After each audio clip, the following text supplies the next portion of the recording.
Les 5 espaces culturels de la Réunion managés par la région sont Kélonia, le Madois, la Saga du Rhum, Stella Matutina et la Cité du Volcan. C'est le 8 juin dernier que le trio constitué de Nathalie Bassir, d'Aline Murin-Waro et de Daniel Lenormand ont conjointement annoncé la sortie du Pass Culture. Juste pour revenir sur la nuit des musées, ça a été un véritable succès à travers toute l'île.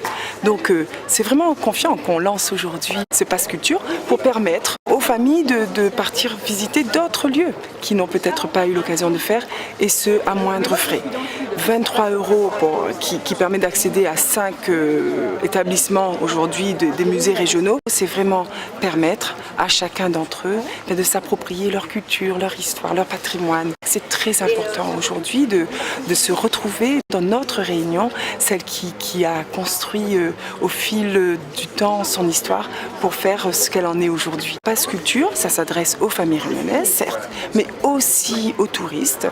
Et donc du 1er juillet jusqu'au 30 septembre, ça sera la possibilité de se procurer sur monticket.re, mais aussi dans les différents offices de tourisme et les différentes agences, de se procurer ce pass et aller découvrir la Réunion. Un touriste, on suppose que le volcan va encore nous montrer toutes ses couleurs, et il aura l'occasion de passer au musée du volcan. Il faut savoir qu'à la région Réunion, nous finançons la SPL des musées à hauteur de 6 millions d'euros. Et nous ne pouvons que saluer aujourd'hui ce dispositif à travers ce Pass Culture qui coûtera 23 € et qui permettra aux touristes culturels réunionnais et également de l'extérieur de venir visiter ces structures muséales de la région Réunion. Stella Matutina, Kélonia, le Madois, la Saga du Rhum et la Cité du Volcan. Donc à travers ce Pass Culture qui est une expérimentation, l'idée c'est d'attirer le tourisme culturel vers la découverte de notre patrimoine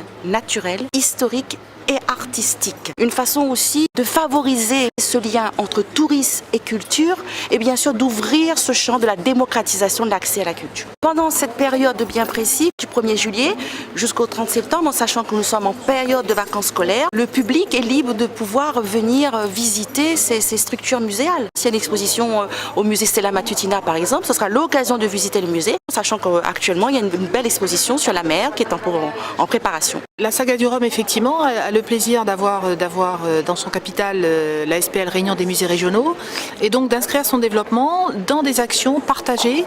Et aujourd'hui, donc le Pass Culture, qui est une nouveauté pour la Réunion, est un enjeu important pour nous au plan économique, au plan de l'identité réunionnaise pour les Réunionnais, mais également au plan touristique, en offrant pour la première fois un accès privilégié, au plan financier bien évidemment, à la fois aux Réunionnais et aux touristes de découvrir en prenant leur temps ce qu'est la culture à la Réunion. Notre ambition partagée, c'est d'offrir dans les prochains mois, passer l'expérimentation, nous devrions trouver les modalités effectivement d'une promotion commune des outils culturels de la Réunion, que l'outil appartienne à la région ou au département ou qu'il soit privé, peu importe. L'offre de la Réunion doit être globale et doit permettre la mise en avant de tout ce qui fait la compréhension de l'authenticité, de l'identité réunionnaise. Alors concrètement, là, il est financé par les structures, donc c'est-à-dire les 5 musées au travers de leur ticket, qui simplement ont combiné une offre en faisant un effort tarifaire pour pouvoir porter ce pass auprès des clients. Au plan de la communication, on a effectivement là un budget communication spécifique qui est financé à part égale par les musées donc qui sont partenaires.